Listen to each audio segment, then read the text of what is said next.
Hey guys, I'm Ryan Soares. So today we're going to be reading a VeggieTales book. It's called A Snoodle's Tale by Phil Everett Fisher. Let's read it. Okay, here we go. Far, far away in the land of galoots, where the biggleback trees bear their biggleback fruits, and far lily bushes are blossoming yellow, and thin bottle plants squirt snowberry jello. Here where the mountains of Rocky Magoo rise high over the meadows of Gilda Manju, where sunsets are painted with purple and blue, you'll find a small town not much bigger than you. Welcome to Snoodleburg, home of the Snoodles, a curious folk who eat pancakes and noodles and spend half their days making sketches and doodles and cutting their hair into shapes like French poodles. Now, right in the heart of this curious town is a curious building, the tallest around, with a clock at its top and a chute at its bottom. 'Tis pink in the spring and turns red in the autumn. But weirder by far than its color or height is what happens there every fourth Tuesday night. As strange as it seems, it has been demonstrated that Snoodles are born, but rather created. Every fourth Tuesday, 9:15, the towel shimmy and rattle and whine as the town nibbles of biggleback fruit. A shiny young Snoodle will drop from the chute. That's where they come from, though no one knows why, nor who could build a great tower so high. These mysteries of life befuddle most Snoodles, who'd much rather focus on pancakes and noodles and cutting their hair into shapes like French poodles. Yes, most found the tower too noisy and strange, until one small Snoodle made all of that change. This little Snoodle was much like the others. He came without siblings, no sisters or brothers. He came without money, a mom or a dad. The pack on his back was all that he had. This is peculiar, the little guy said. I came from a chute and I fell on my head? What do I look like? What am I for? He pondered those questions and then thought of more. Checking my bag is a good place to start. He pulled out some paints. Maybe I'm good at art. The next thing he found was a Snoodle kazoo. Hey, what do you know? I can make music too. Then back on his pack, he pulled a small string, and out of the sides popped two little wings. Amazing, he said, with a gleam in his eye. I can paint, play kazoo, and now I can fly.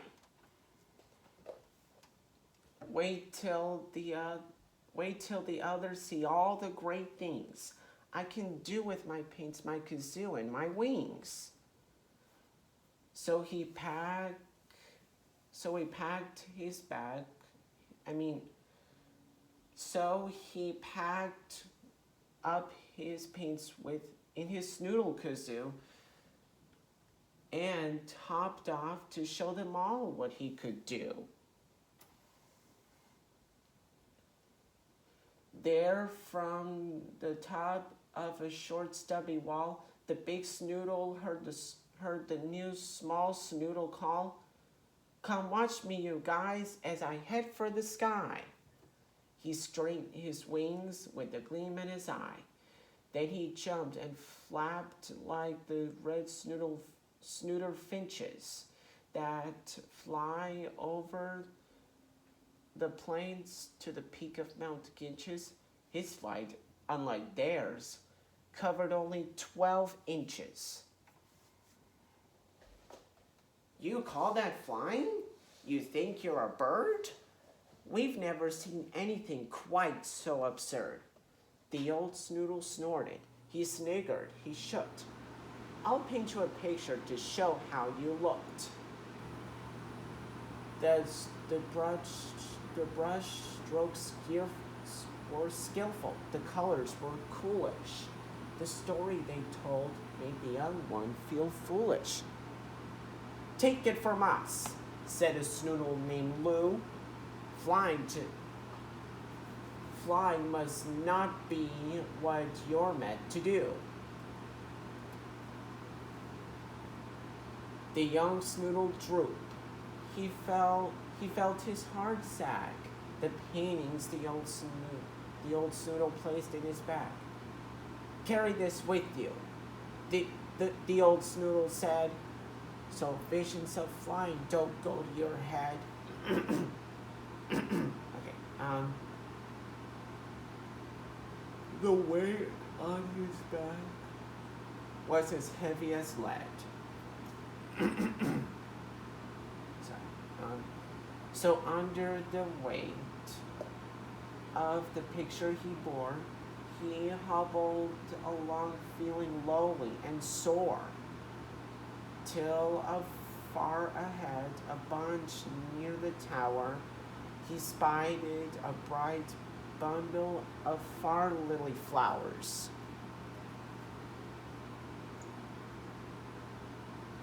His heart started lifting. What beautiful things!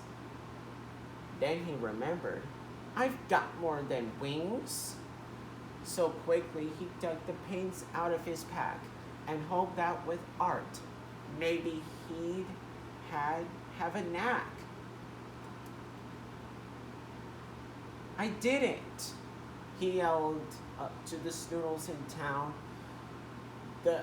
then held up his picture as he gathered round. You did it all right, said the Snoodles, replying. You showed you're no better at painting than flying. Then one of them laughed, and while eating a waffle, painted a picture that made him feel awful. You're puny, you're silly, you're not all that smart. You can't use your wings, and you're no good at art. That picture, too, was placed in his pack and made his heart slump just as low as his back. Sorry. I'm ugly, I'm foolish, and so very small. I don't think I should be with Snoodles at all. And so he decided to get out of town. His wings hung so low that he dragged on the ground. He walked past the tower and out of the city.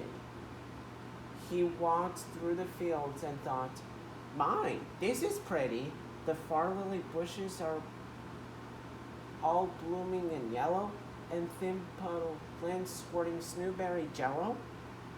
I might like it here, said the small Snoodle fellow.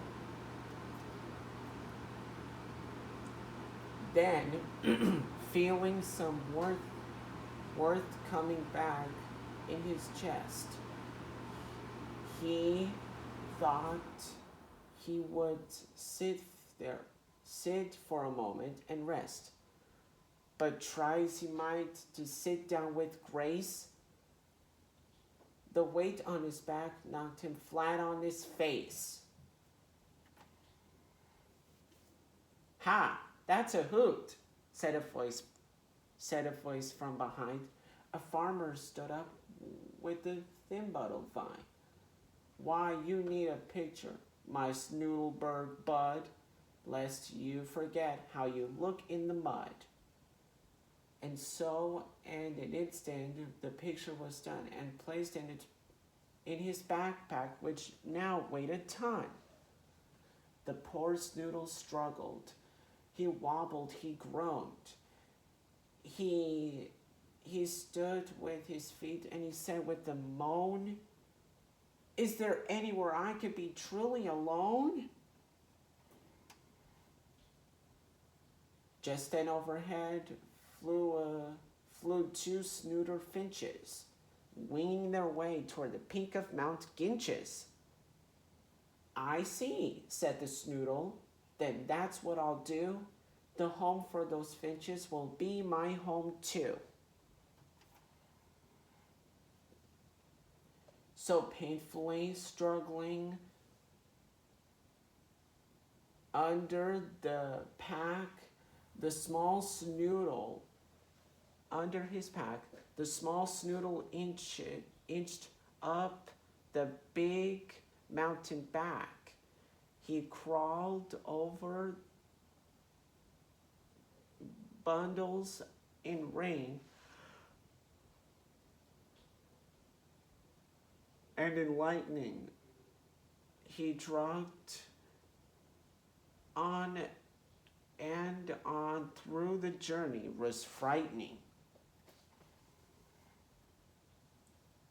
Till finally on Sunday at 2:15, he spied all the meadows of Gilda Manju and realized he was top of Mount Ginchez, alone with the wind and his thoughts and the finches. He thought of the Snoodles. He thought of the tower. He thought of the bell that would chime on the hour. He thought of his pack and his very long walk. He thought it so loudly, he heard his thoughts talk.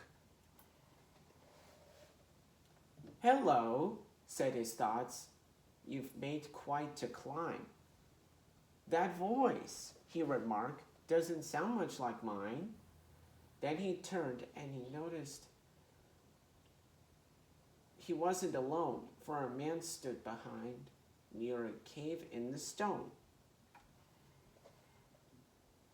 He looked like a Snoodle, though quite a bit bigger. "Maybe a giant," said the small Snoodle.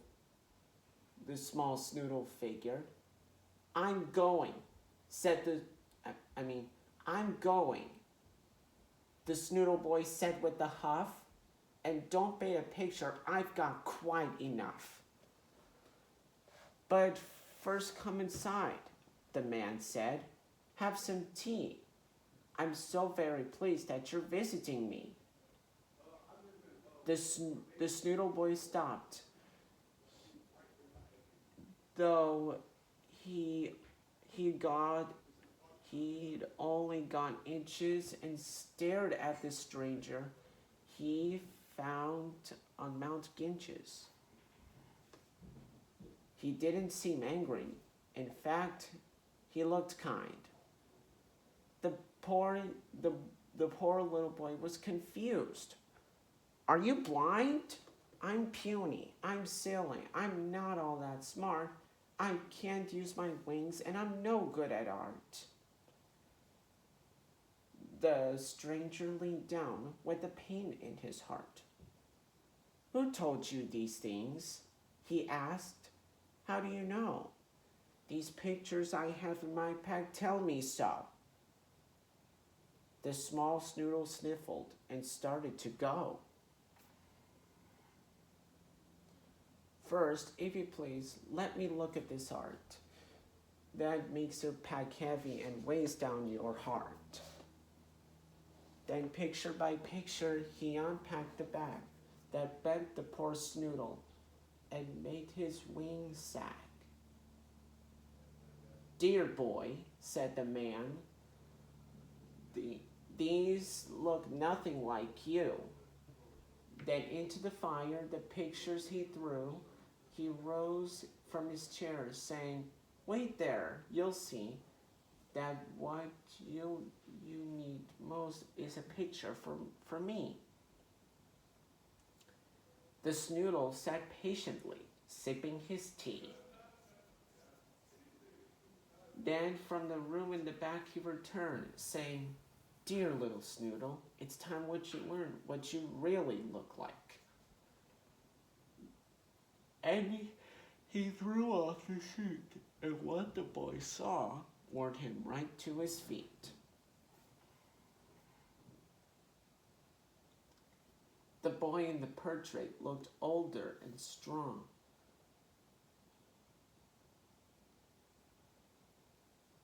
With wings in his back that were that sturdy and long, and a look in his eye both courageous and free. "Sir," asked the boy, "are you saying that's me?" "I'd like to believe it, but sir, I'm afraid to." "I know who you are," the man said, "for I made you. I built the tower and set it to motion. I planted the meadow, put fish in the ocean, and I feed the finches. Though the most Snoodles doubt it, not one of them falls that I don't know about it. I've seen you fall down in the mud and the goo. I see all what you've done. That all you will do. I gave you your pack and your pins and your wings. I chose them for you. They're your special things."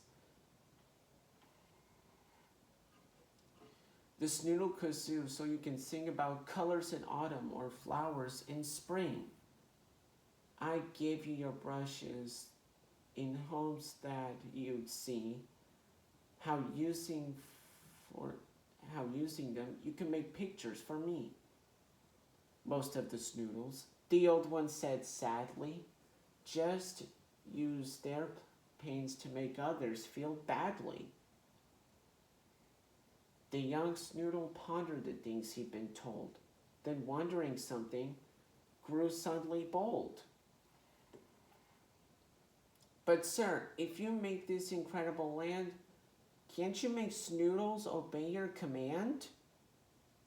The big one smiled warmly, then said to the small, "A gift that's demanded is no gift at all." With that, the small Snoodle reached into his pack and pulled out the pictures he made 10 miles back. They're far lilies, sir, from over the bridge." The old one beamed bright and said, "That's for my fridge." After the small Snoodle picture was hung, the old one bent down to the face of the young. He said, "Here's what you look like. Here's how I see you. Keep in your pack and you'll find it will free you from all of the pictures and all of the lines that others made up just to cut down your size. And lastly, your wings. You know what they're for, but not just to fly, son. I want you to soar." "But sir," said the Snoodle, "how can I fly? This picture's so big I won't get very high." "But this picture's special. It's bigger, it's brighter. Carry it close, and I think you'll feel lighter." As soon as he heard it, the Snoodle looked down. He noticed his feet was inched off the ground. He laughed and he leaped and he ran from the cave, feeling older and strong and brave. And he flew through the clouds, and he flew with the finches. He soared up and down round the peak of Mount Ginchez, and flew over far lily bushes in yellow, and thin bottle plants squirting snowberry jello.